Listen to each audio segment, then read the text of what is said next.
Hello friends, welcome to my channel creative thinkable. So guys, आज मैं आपको reasoning के top important questions for SSC, MTS, CGL, teaching, CRPF, CHSL, SSC, GD, bank, railway, NTPC, army, GD, अन्य सभी competitive exams के लिए बताऊंगी। तो गाइस, वीडियो को लास्ट तक ज़रूर देखें। एंड ये सारे क्वेश्चंस गाइस मोस्ट इम्पोर्टेंट है। तो देखते हैं आज का क्वेश्चन नंबर फर्स्ट। उस विकल्प का चयन करें जो तीसरे पद से उसी तरह से संबंधित है जिस प्रकार दूसरा पहले पद से संबंधित है। तो गाइज ये 35 है, 35 से 64 यहाँ पे आया है। उसी तरीके से 76 है, यहाँ पे क्वेश्चन मार्क पे पूछा है जो क्या आएगा। तो ये 35 से 64 इन दोनों का बीच का रिलेशन गाइज क्या होगा वो हमें फाइंड आउट करना है। तो अगर हम वो फाइंड आउट कर लेंगे तो उसी तरीके से इसका भी हम रिलेशन फाइंड आउट कर सकते हैं। सबसे पहले ये 35 है, कितना है गाइस ये 35।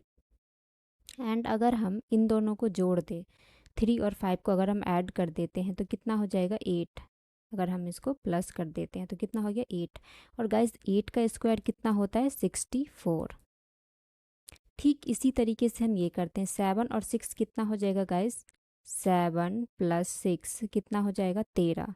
और गाइस 13 का स्क्वायर कितना होता है 13 का स्क्वायर 169 होता है। तो यहाँ पे क्या आ जाएगा 169। आई होप गाइस आपको समझ में आ गया होगा। तो option A is the right answer. Question number 2। एक निश्चित कूट भाषा में LASER को 55 के रूप में लिखा जाता है, मतलब 55 लिखा जाता है उसी, और वाइट को 65 के रूप में लिखा जाता है उसी कूट भाषा में CLOVES को कैसे लिखा जाएगा। तो उसके लिए हमें क्या फाइंड आउट करना होगा, जो ये लेज़र को इन्होंने 55 कैसे लिखा है। तो अगर हम देखें LASER,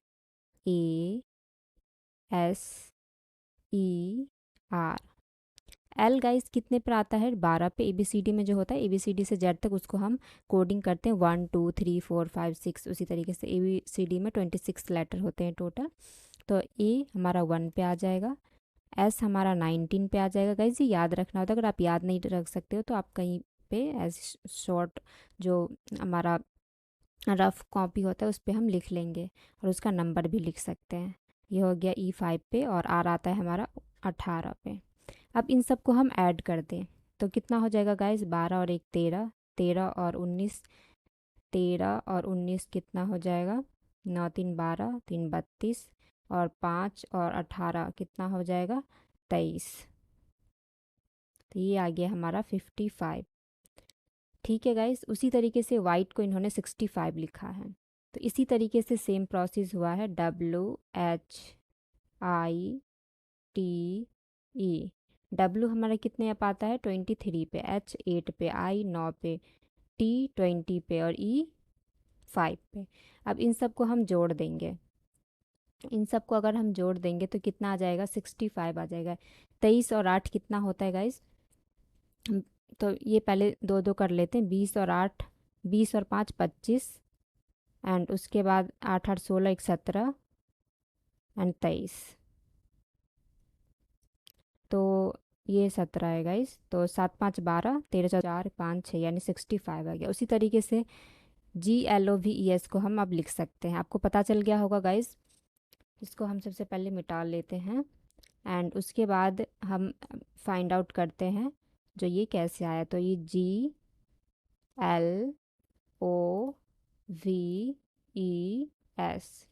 जी हमारा आता है 7 पे, एल हमारा आता है 12 पे, ओ आता है हमारा 15 पे, वी आता है हमारा 22 पे, और ई आता है 5 पे, और एस आता है 19 पे। इन सबको हम ऐड कर देंगे 80।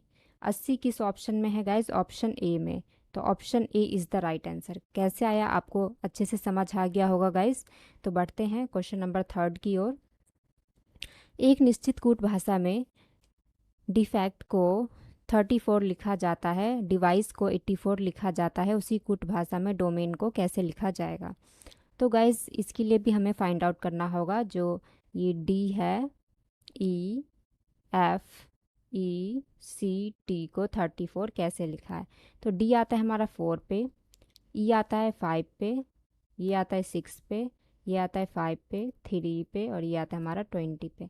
अगर हम इन सबको ऐड करते हैं तो 43 आया गाइस। इन सबको हमने ऐड किया तो 43। इसी 43 को अगर हम उल्टा कर दें तो कितना हो जाएगा? 34। इसी तरीके से डिवाइस को भी इन्होंने किया है। से डी है, ई है, we, I, C, E. D हमारा आता है 4 पे, ई आता है 5 पे, ये आता है 22 पे, ये आता है 9 पे, सी आता है 3 पे, ई आता है हमारा 5 पे। अब इनको हम क्या, 4 17 18 हो गया, और ये आ गया हमारा 48। 48 को भी इन्होंने क्या किया, पलट देंगे तो क्या हो जाएगा? 84 हो जाएगा। अब हम इसको मिटा लेते हैं। ये कैसे आएगा डोमेन को? D O M A I N. D आता है 4 पे, ये आता है हमारा 15 पे, ये आता है 13 पे, ये आता है 1 पे, आई आता है 9 पे, और एन आता है हमारा 14 पे। इनको हम ऐड कर लेते हैं। 15 4 कितना हो जाएगा गाइज? 19। तो ये आ गया हमारा 56, और 56 को अगर हम पलट दें तो कितना हो जाएगा? 65। 65 किस ऑप्शन में? Option A. तो option A is the right answer. I hope guys आपको समझ आ गया होगा। क्वेश्चन, अगला क्वेश्चन देखते हैं। Question number 4। इस प्रश्न में 3 कथन और उसके बाद 2 निष्कर्ष फर्स्ट और सेकंड दिए गए हैं। कथनों को सत्य मानते हुए भले ही वह सर्वज्ञात तथ्यों से भिन्न प्रतीत होते हो, यह निर्णय करे कि कौन सा निष्कर्ष कथनों का तार्किक रूप से अनुसरण करता है या करते हैं। कथन, कथन क्या है गाइस? कुछ नाशपाती आम है। तो सबसे पहले हम यहाँ पे ये कुछ जो नाशपाती है एन से करते हैं। कुछ नाशपाती क्या है? आम है। क्या? मैंगो। ठीक है, ये जो हो गया, कुछ जो हो गया ये पार्ट, ये क्या हो गया? मैंगो भी है। उसके बाद सभी आम अंगूर है। ये जो सभी आम जो है क्या गाइस? अंगूर है। तो सभी आम अंगूर है, तो ये हमारा अंगूर हो जाएगा। और से कर लेते हैं अंगूर, और इसी अंगूर के अंदर ये आम है, तो सभी आम क्या हो गया? ये अंगूर हो गया। उसके बाद है सभी नाशपाती फल है। तो अब ये जो बोल रहा है सभी नाशपाती फल, ये हमारा नाशपाती था, और ये सभी नाशपाती क्या है? फल है। तो इस तरीके से हम बना लेते हैं। ये हमारा क्या हो जाएगा? फल। फल को हम एफ से कर लेते हैं, फ्रूट्स हो जाएगा। तो अब बोल रहा है निष्कर्ष में कुछ नाशपाती अंगूर है। तो गाइज ये कुछ जो नाशपाती है ये अंगूर है, तो राइट, क्योंकि यहाँ पे हमने यहाँ से लिया है, तो कुछ नाशपाती अंगूर भी हो जाएगा। कुछ आम फल है, तो ये हमारा मैंगो था। कुछ आम फल है गाइस, क्योंकि इस ये भी होगा राइट, क्योंकि ये जो फ्रूट्स है इसके अंदर यहाँ से ये जो पार्ट आ रहा है मैंगो का भी, तो ये हो जाएगा कुछ आम फल भी है। तो इसका जो राइट आंसर हो जाएगा निष्कर्ष फर्स्ट और सेकंड दोनों अनुसरण करते हैं। तो option A is the right answer. इस तरीके से आप अगर वेन आरेख के द्वारा बनाएंगे तो आपको बहुत ईजिली समझ में आ जाएगा गाइस, और ऐसे आप कंफ्यूज्ड होते रहेंगे। तो अब देखते हैं अगला क्वेश्चन। Question number 5। कुछ गेट रास्ते हैं। गाइस ये क्या है? कुछ जो गेट है वो क्या है? रास्ते हैं। तो ये हमारा गेट हो गया। कुछ गेट क्या है? रास्ते हैं।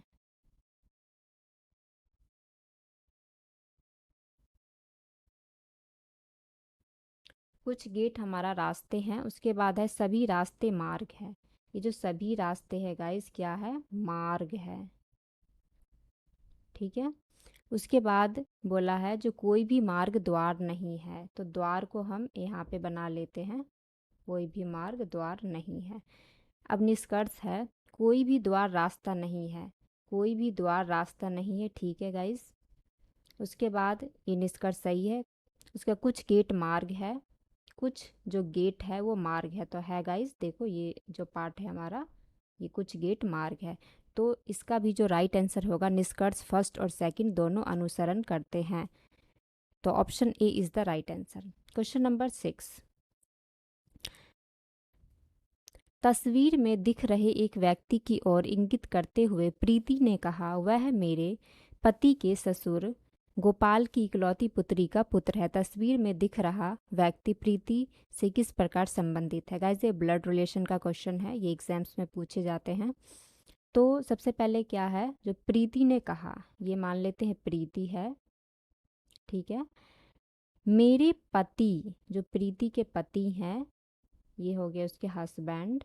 एच से लिख लेते हैं, हस्बैंड, प्रीति के हस्बैंड। मेरे पति के ससुर, मतलब पति के ससुर गाइस, ये प्रीति के पापा हो जाएंगे, फादर। ठीक है। उसके बाद गोपाल की इकलौती पुत्री का पुत्र है, तो इकलौती पुत्री तो गाइस यही हो जाएगी प्रिया।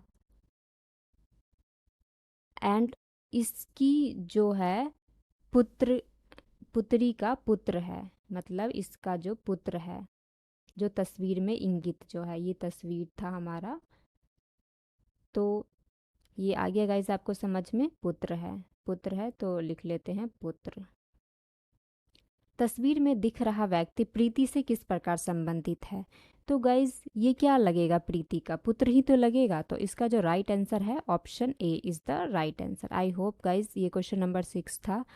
आई होप आपको ये सारा क्वेश्चन समझ में आ गया होगा गाइज। तो अगले वीडियो में हम मिलते हैं guys. Thank you so much for watching my video. We will meet in my next video.